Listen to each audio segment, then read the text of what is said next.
following the money. The court documents showing what happened with regulators in the San Onofre investigation. It's really magnified in this location where it all collects, but there is floating debris throughout every marina throughout the entirety of the bay. Cleaning up California marinas, one location at a time. Check out a device that sucks up garbage in the bay. They have children born and raised, and what now you said, okay, they have to go back. And an uncertain future for Haitians living in San Diego. The decision that could force them to leave. KPBS Evening Edition starts right now.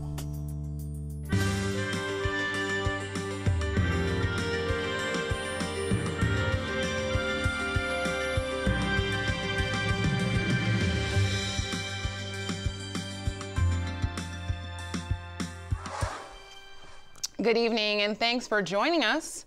I'm Ebony Monet.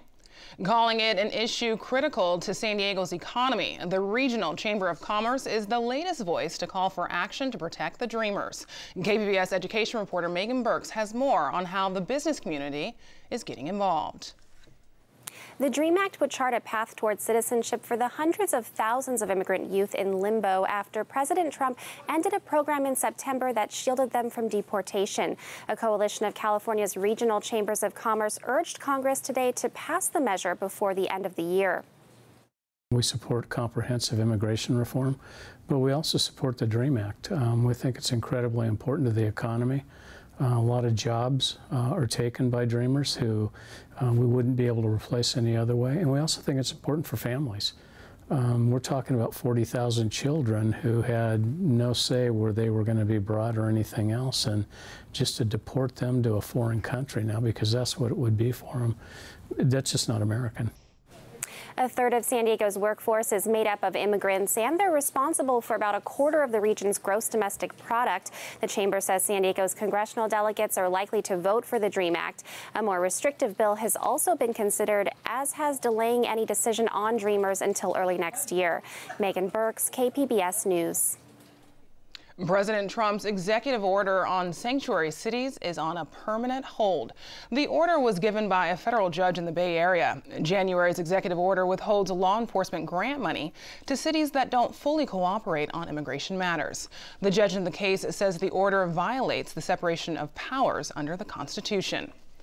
Senate Republicans are still working to push the president's border wall project forward. Today, they included border wall funding in a new spending bill for Homeland Security.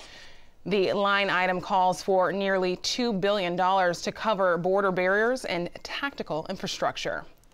Construction crews finished building 8 prototypes in Otay Mesa last month. Estimates for the cost of the border wall have ranged up to $38 billion. What's next for Haitians in San Diego now that the government is ending their temporary protected status? Homeland Security has announced Haitians with this status have until the summer of 2019 to leave the U.S. KPBS Frontiers reporter Jean Guerrero has more.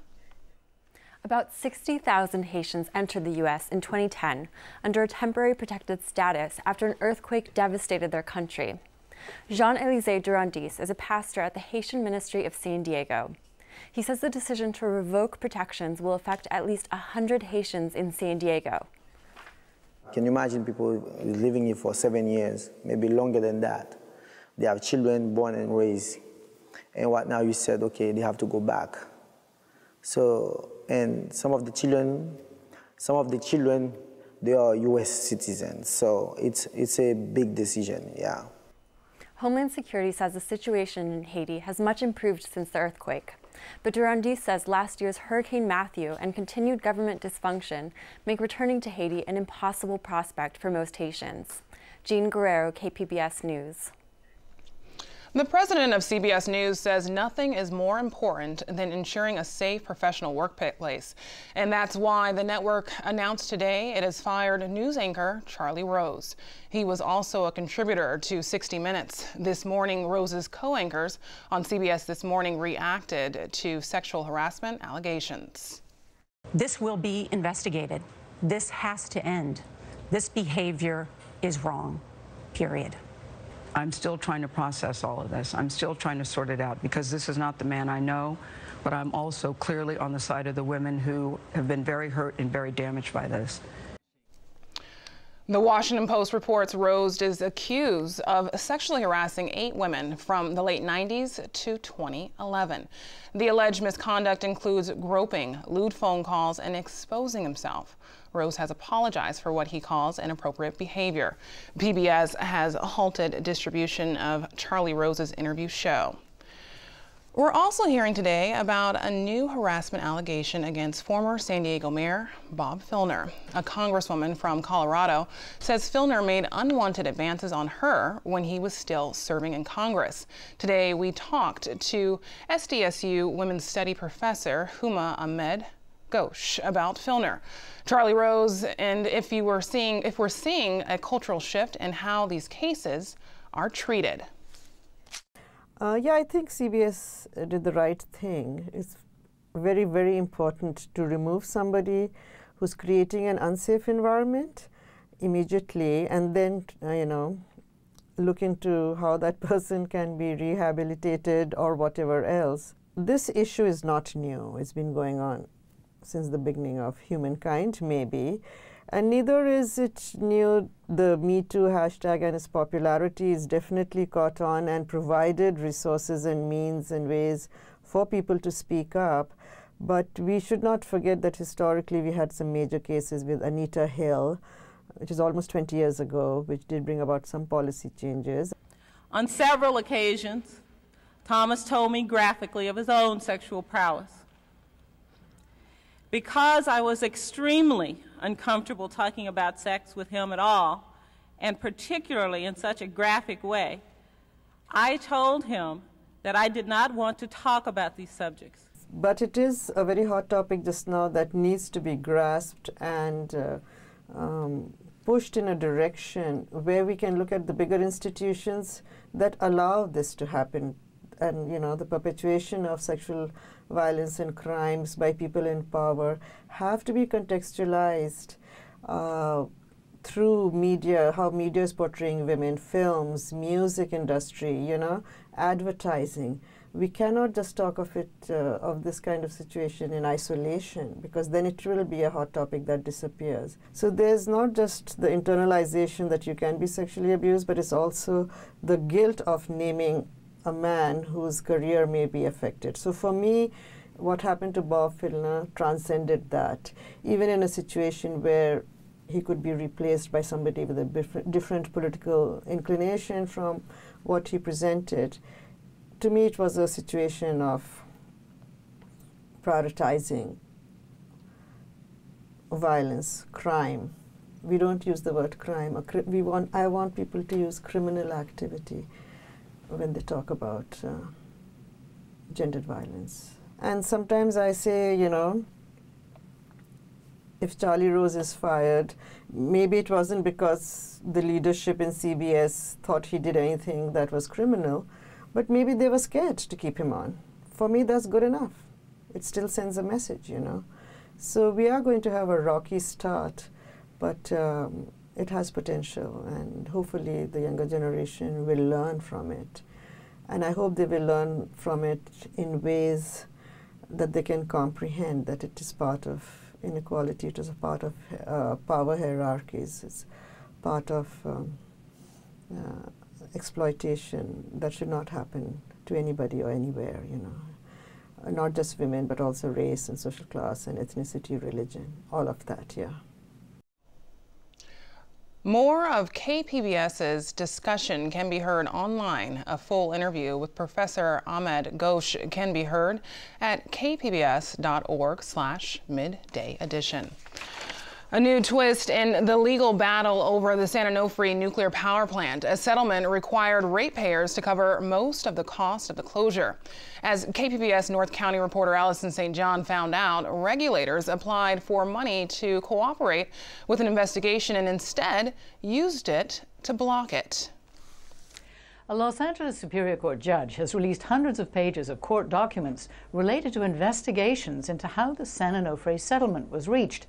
Under the settlement, ratepayers, rather than investors, pay the bulk of the cost of closing San Onofre, $3.3 billion. Attorney Maria Severson represents a utility customer.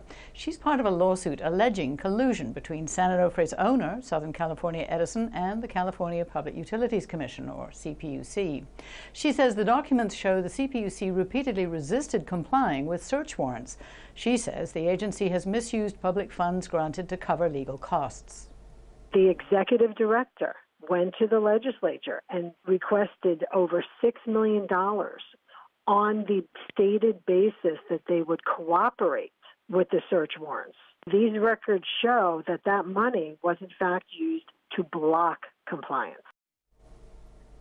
Severson says the judge found probable cause to suspect felony conspiracy to obstruct justice when he issued the search warrants. She says if the CPUC has nothing to hide, why are they spending millions of dollars on questioning those search warrants from the state attorney general?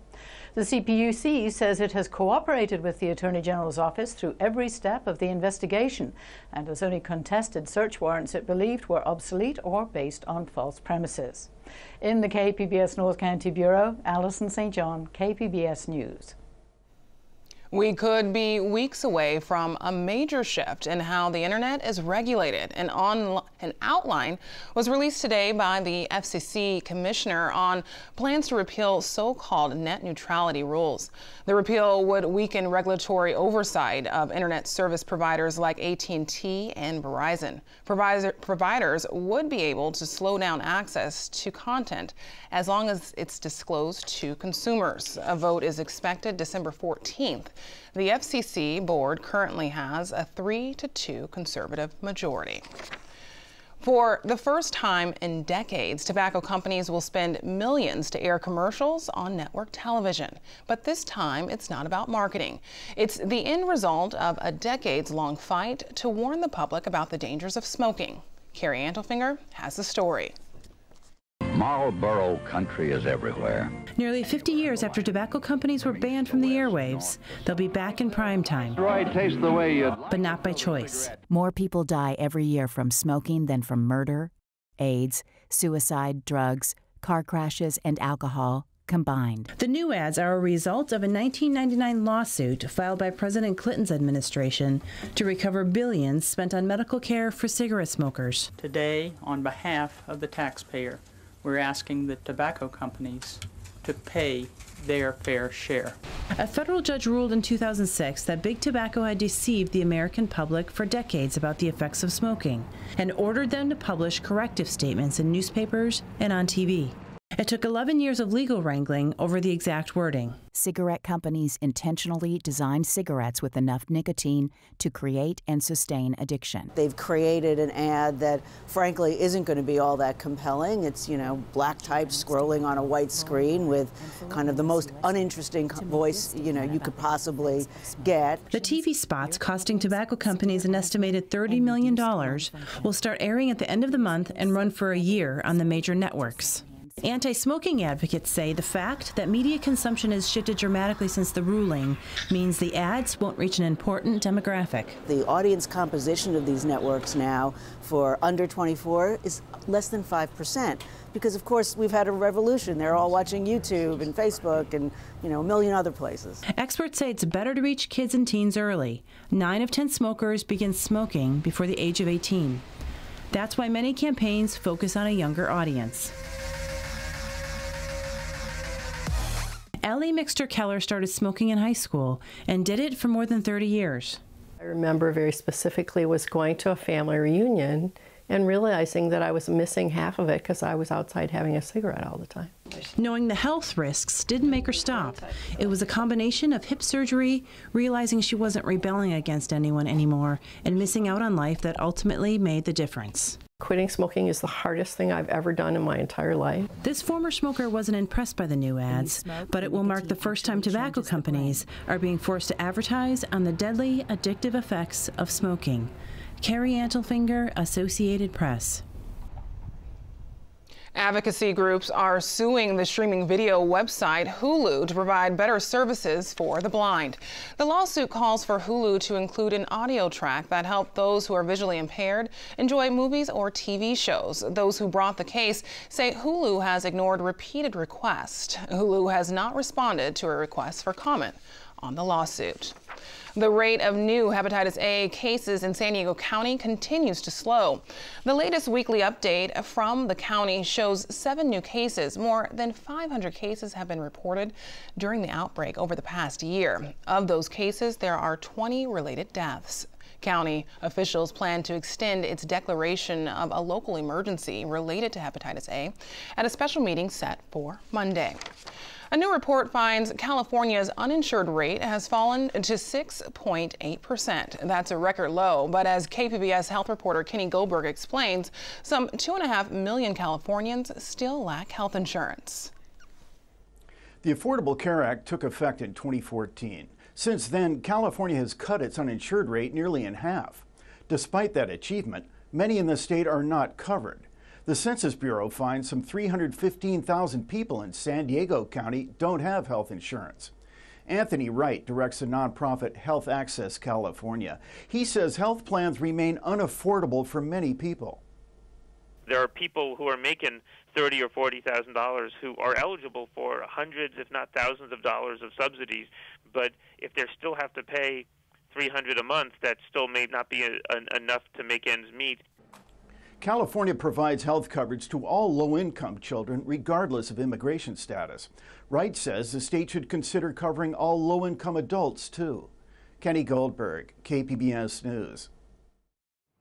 I'm Judy Woodruff. Tonight on the NewsHour, Zimbabwe celebrates as 93-year-old President Robert Mugabe resigns, ending 37 years of rule. Coming up at 7, right after Evening Edition on KPBS. Drought or no drought, hosing off your driveway could get you a fine if new state water rules are approved. The State Water Board wants to make many of the water-saving measures we saw during the drought permanent.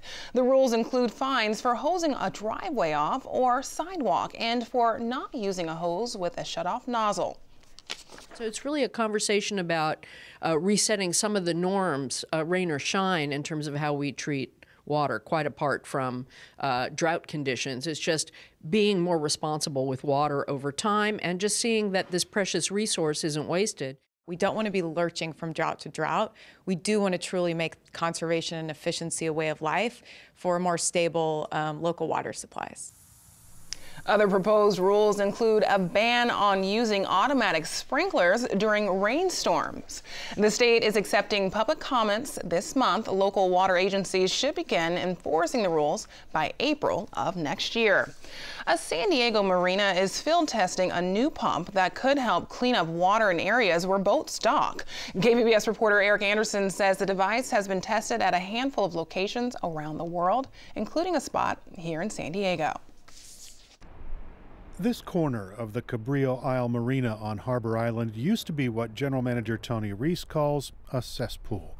Garbage, plant waste, gasoline, all got pushed into the corner by prevailing winds and tides. And at high tide, get pulled up off the rocks and come out and just become a little scum alley. And then at low tide, go back and rest on the rocks and wait for the next tide to pull it up and make the mess all over again. But for the past 9 months, an industrial bucket-sized pump has been anchored to the dock, and it sucks up anything that floats. It's like a large mechanical shellfish that constantly filters water. As you can see, it's a very quiet device, very small, unobtrusive, only about 2.5 feet wide by about 3.5 feet deep, has a small pump on the bottom, and so then it just nonstop throughout the day pulls in floating debris across the surface as well as petroleum. Reese says the device is basically 5 parts: an outer case, an inner shell, a basket, a filter, and a pump. The pump creates enough suction to pull the yellow internal shell below the water line. Water flows into the basket, bringing along anything on the surface. A separate petroleum filter captures fuel that floats.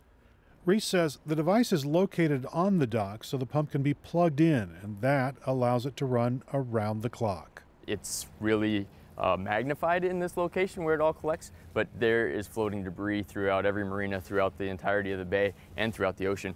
So this is just the kind of tip of the iceberg. Before the filter was installed, maintenance workers collected debris with skimmers and other tools, but that work was time-consuming and ineffective. Now the pump's filter is quickly pulled up and emptied 3 times a day. The collection bag is designed to hold about 20 pounds of material, so on an average day we're pulling about 60 pounds out of the water. The trash ends up at the marina's recycling station, where maintenance supervisor Ray Gonzalez sifts through the material. When we collect the items from the sea bin, we separate it into non-organic and organic type. Gonzalez reaches into his trash can and pulls out plastics and other materials, starting with the large items first. So I'll sort out most of the ones that protrude out of it, all the plastic that's more visible. And then after that, we start into the raking process of getting most of it. But we first go for all the plastic stuff. Plastics go to the recycling bin, and organic material is added to the marina's compost pile. Gonzalez says the pump gets high marks from tenants who are pleased with the cleaner water around their boats. San Diego Coastkeeper, a local clean water group, says the pumps can help the bay. Matt O'Malley says he prefers to work on initiatives that keep trash out of the water, but he doesn't ignore the fact that trash ends up there. That trash and those solvents and those oils, they do move around the bay. In those places, they're generally located in a tight spot. So there is an opportunity actually to clean those localized spots, maybe easier than it is in the open bay. The sea bin needs to be plugged into work, although designers are working on one that can use solar panels to power the pump. The device has been filtering water at the Harbor Island Marina for 9 months.